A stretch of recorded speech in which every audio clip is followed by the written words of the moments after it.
Hello সবাইকে, আশা করি সবাই খুব ভালো আছো, সুস্থ আছো। আমিও খুব ভালো আছি। অনেকদিন বাদে তোমাদের সাথে একটা ভিডিও শেয়ার করছি।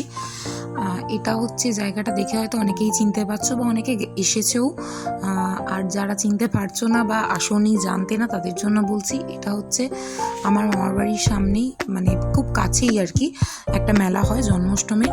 তো সেই মেলাতে আমি গেছিলাম। এটা সেই জায়গাটাই। এখন যে জায়গাটা দেখতে পাচ্ছ এটা হচ্ছে পুতুল ঘর বলে আমরা জানি। এখানে কৃষ্ণের বিভিন্ন সময়ের বিভিন্ন তার ছেলেবেলার ঘটনা এগুলো অল্প অল্প করে তুলে ধরা আছে। আমিও ছোটোবেলায় আফটার রীতিমতো বায়না করতাম এই মেলাটায় রোজ আসার জন্য, বাট পরে আস্তে আস্তে বড়ো হওয়ার সাথে সাথে রোজ যাওয়া হতো না বা আসা হতো না। এবছর আমি এখানে ছিলাম বলে গেছিলাম একদিনের জন্য। তো সেই দিনই ভাবলাম তোমাদের সাথে ছোট ছোট করে কিছু ভিডিও করে রাখি, করে তোমাদেরকে শেয়ার করব। যে কারা কারা এসেছিলে এখানে কমেন্ট করে অবশ্যই জানিও, যার কেমন লাগলো এসে এই জায়গাটা দেখে সেটাও জানিও। এখানে বিভিন্ন জায়গায় পুতুলের মাধ্যমে কৃষ্ণের আর কি ছোটোবেলার অংশ বা তার জন্ম টোটালটাই তুলে ধরা হয়েছে যতটা সম্ভব হয়েছে। প্রত্যেকটা পুতুলের নিচে সে কী কী আর কি বিষয় এখানে সাজানো হয়েছে সেটাও লেখা আছে। যেমন এখানটাতে ঝুলন যাত্রা, যে জায়গাটা তোমরা দেখতে পাচ্ছ, লেখা আছে।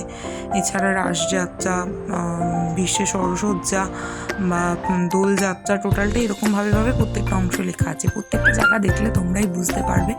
যারা যারা এসেছো তারা অবশ্যই জানো, বা এর আগেও হয়তো এসেছো। যারা চেনো না, জানো না, তাদের জন্য বললাম। আর এটা হচ্ছে ধলতিথায় রাসখোলা যে মন্দিরটা আছে আর কি, এটা হচ্ছে রাধাকৃষ্ণের মন্দির। তো আমাদের বাড়ি থেকে খুব কাছে আর কি, এটা মিনিট 5 হাঁটা পথে লাগে। তো এবছর গেলাম, গত বছর গেছিলাম কিনা আমার সিরিয়াসলি মনে নেই, বাট যাওয়া হয় না, প্রত্যেক বছর পর পর আসা হয় না। এখানে এবছর ছিলাম বলে গেছিলাম, খুব ভালো লাগলো অনেক দিন পরে। অবশ্যই ছোটোবেলায় রোজ আসতাম, তখন আরও বড় ছিল মেলাটা, এখন অনেক ছোট হয়ে গেছে। হয়তো আগের থেকে এখন মেলাটা অনেকটা ছোট লাগলো। তবে এই নাগরদোলাগুলোতে ছোটোবেলায় ওঠার জন্য খুব বায়না করতাম, আর উঠতামও, যে বড় যেগুলো দেখলে। কিন্তু এখন একা একা উঠতে কেমন লাগে, ওই জন্য ওঠা হয় না, কারণ আমার সাথে কেউ থাকে না। আর শুভ্র এখন যেহেতু বাড়িতে নেই, আর ও থাকলেও উঠতে চায় না, কারণ ওইগুলোতে মানে উঠতে কমফর্টেবল ফিল করে না। তো সেই জন্য আমারও যাওয়া চড়া হয় না, একা একা ভালো লাগে না। প্রচুর প্রচুর স্টল বসেছিল এখানে, আমিও টুকটাক জিনিস কিনেছি ঘরের। এখানে কিছু ঠাকুরের ছোট ছোট যে থালা বাসন হয় সেই সব থেকে শুরু করে চাকি বেলান, ঘরের অনেক জিনিস, এছাড়া ক্লিপ বা হাড়, এইসবের দোকান তো বসেই। খাওয়া দাওয়ারও প্রচুর স্টল বসেছিল, খুব ভালো লাগলো। স্টলগুলো ঘুরে দেখতেই মানে প্রচুর টাইম চলে যায়, আর এত ভিড়। অনেক সফট টয়েসের দোকানও ছিল, আমি তো পুরো ভালোভাবে ভিডিও করতেই পারছিলাম না, বিকজ এত ভিড় ছিল এখানটাতে।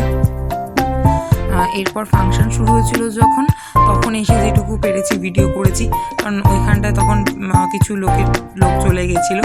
তা নাহলে অসম্ভব ভিড়, তোমরা ভিডিওতে দেখেই বুঝতে পারছো। মানে কোনো কিছু ভিডিও করাই যাচ্ছে না, এক জায়গায় দাঁড়াতেই পারছি না যে কিছু তুলবো। ঘর সাজানোর অনেক জিনিস ছিল, যেটা আমার খুব ভালো লাগে পার্সোনালি। আর এখান থেকে টুকটাক কিছু কিনলাম, কিছু হার, ক্লিপ, যেরকম কেনা হয় মেলায় আর কি, ওরকম কিনেছিলাম আমিও। আর তারপরে দাঁড়িয়ে কিছুক্ষণ ফাংশন দেখে একটু মেলা থেকে কিছু খাওয়া দাওয়া করে বাড়ির জন্য একটু মিষ্টি, জিলিপি এইসব কিনে এনে, মেলা হলেই যেটা হয়, আশা করি তোমাদের সবারই ছোটোবেলার কিছু স্মৃতি আছে, বা এখনও তোমরাও সেটা করো যারা যারা আসো এখানে। তো করে আমরা বাড়ি চলে এসেছিলাম।